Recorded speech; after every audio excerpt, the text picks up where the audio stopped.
One good thing about 2022 is the end to this dreadful pandemic, which means, as you can see, that people can be out and about again and enjoying themselves.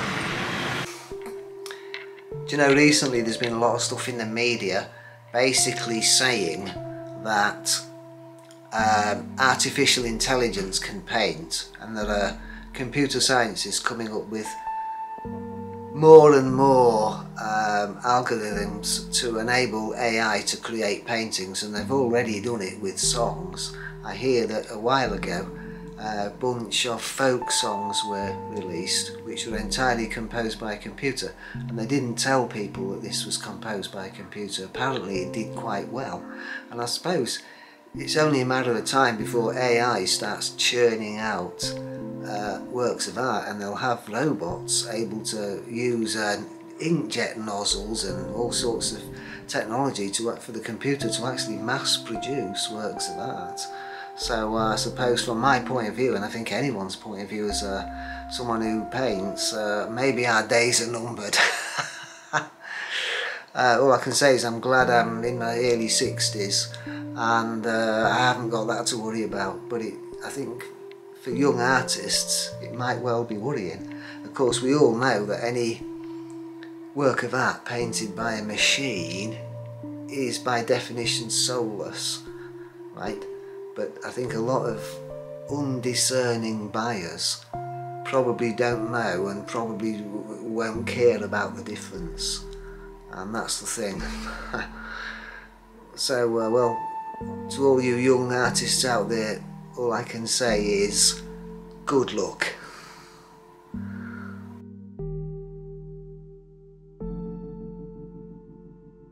At the moment I have COVID, which is not great, but I'm still managing to paint. What else would I do with all the time between headaches? So I just thought I'd talk about this little painting here that I've put together for an exhibition at the very beautiful Burton Constable Hall, and that starts in March. As you can see, it's about cryptocurrency, buy crypto, and it is just my take on cryptocurrency. I don't know about you, but I keep being approached by people who are trying to get me to buy cryptocurrency, and I'm suspicious of anything that people are trying to sell me hard. You know, I tend to think if something is any good, why does it need to be hard sold? Anyway, just my 2 penneth on cryptocurrency.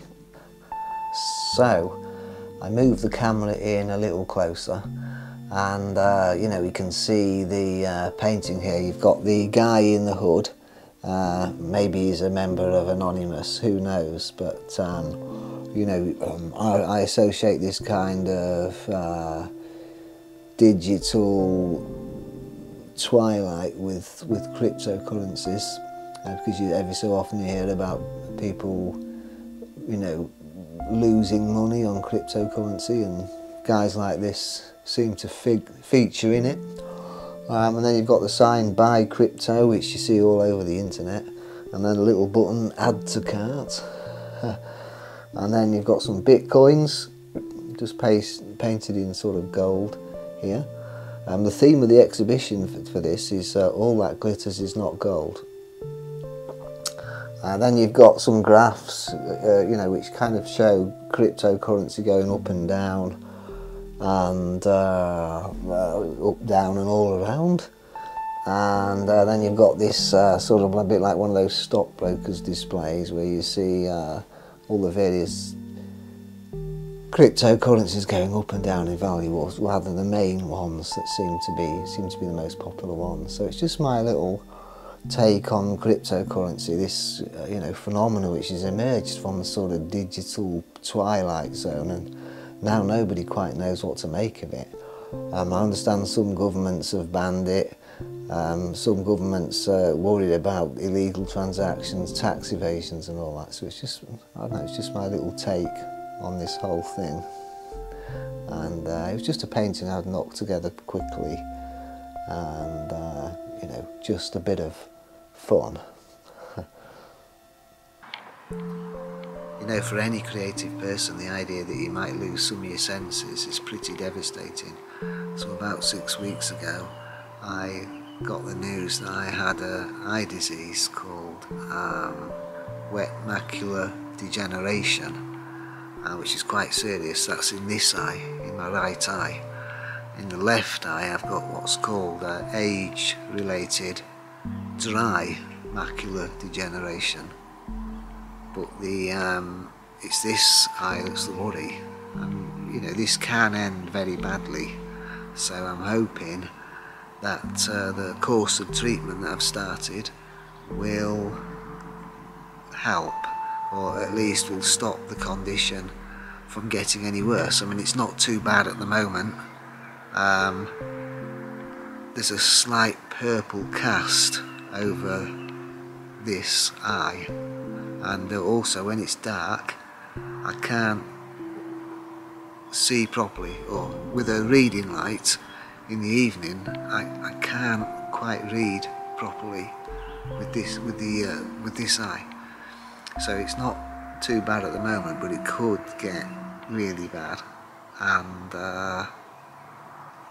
well, that's pretty bad news, isn't it, for anyone who's a visual artist. I mean, I don't mind, to be honest. I'd sooner lose an arm or a leg than lose one of my eyes, or even potentially both. But there you go.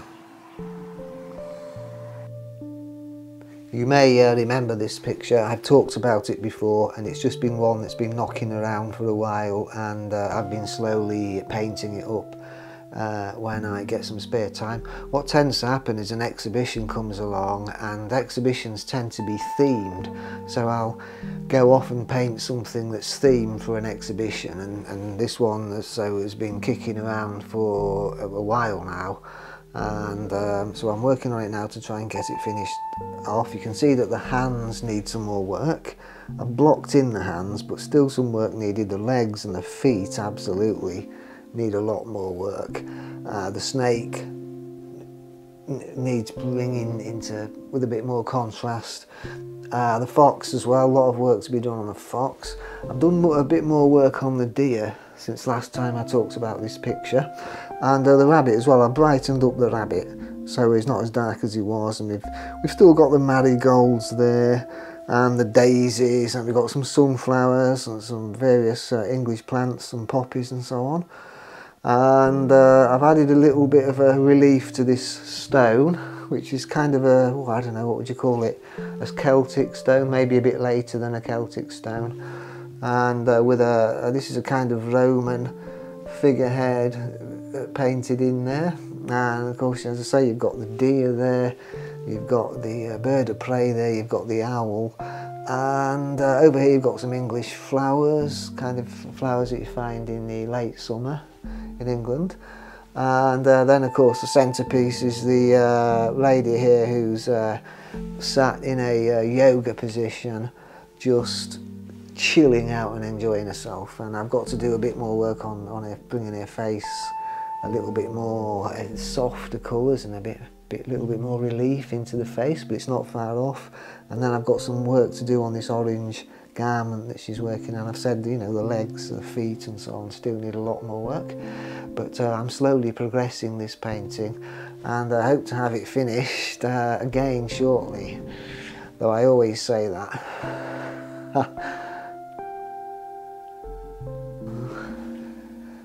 Hi!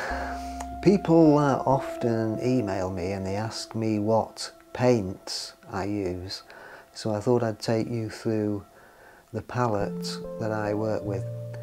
Basically, I like to use a split primary system, as it's called. So I have 2 blues, 2 yellows, 2 reds, then I have a white, which is titanium white, and I also use Winsor & Newton's transparent white when I want to mix transparent colours.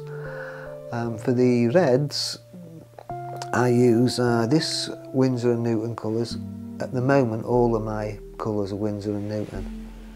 So this one is bright red. It's a very nice colour, and it's a good substitute for cadmium red.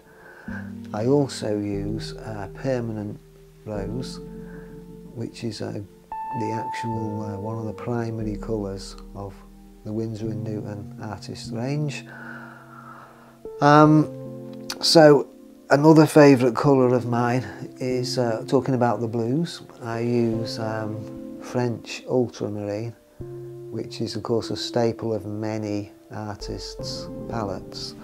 And I personally also like a colour called manganese blue hue, which is a substitute really for cerulean blue, which I also use, and it's lighter than cobalt blue, which I also use. Cobalt blue is lovely for skies, and so is this. I find this to be a pretty useful light blue, a little bit towards the yellow-green scale. For the green, I use permanent green light. I find this to be a great green. Obviously never use it out of the tube, always mix it with something. Green looks terrible out of the tube. Okay. For yellows, I'm currently using Winsor Lemon as my slightly greenish yellow. I'm not really getting on with this colour, to be honest, and I think I might go back to cadmium lemon when I've finished using this. I'm using Winsor Yellow Deep, and I'm not really getting on with this either, to be honest. I'm finding it's just not generally as good as cadmium Yellow Deep, which I'll probably go back to. For my earth colours, I use the old favourite yellow ochre, and I think just about everyone uses yellow ochre. I also use burnt umber, and I use ivory black as well. So that's pretty much the colours I use. I also use dioxazine purple. It's called various things, various brand names of paints.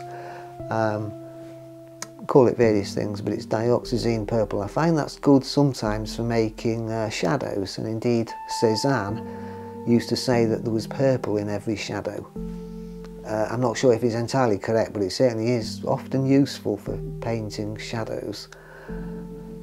As I say, I use Winsor and Newton artist oils, but I also use some oils, such as, for example, my titanium white, which is made by a British firm called Jackson's. It's made in the UK, it's their own brand. And I'm also going to try Michael Harding paints, which I've heard marvellous things about, and they're actually made in the UK, so you don't have any of this nonsense of import duties and so on. I've also wanted to have a look at Massini Schmink oil paints. I'm going to give one of their colours a try. Apparently they're very fluid, and they're mixed not just with linseed oil but also damar resin, which actually makes quite a good medium, and indeed that's the medium I use. I make my own medium. I use 1/3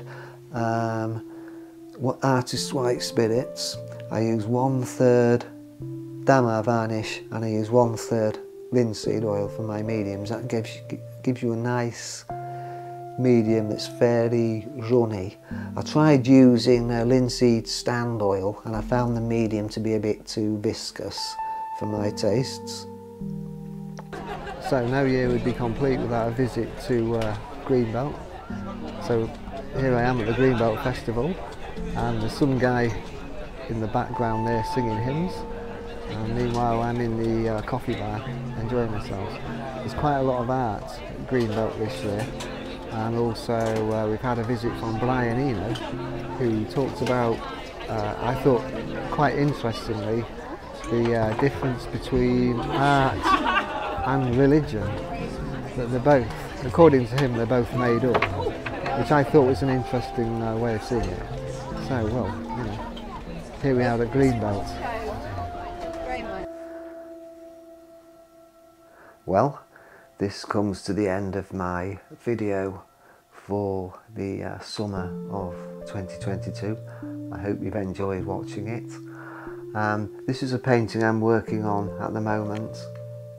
As you can see, I have a magpie. These are going to be roses. Obviously it's not finished. This is a bird of prey, and you've got the two figures looking out of the windows. Lovely English medieval stone window of the type that you often find in churches, medieval churches, which I'm quite fond of painting and visiting. One final thing, it would be nice if you would hit the subscribe button on my channel and like the video. It all helps in the YouTube algorithm. You know, the more people like the video, the more it gets found. So I hope you've had an enjoyable summer, and well, I've had a pretty good one, and there'll be more from me on the channel in the months to come. So cheers.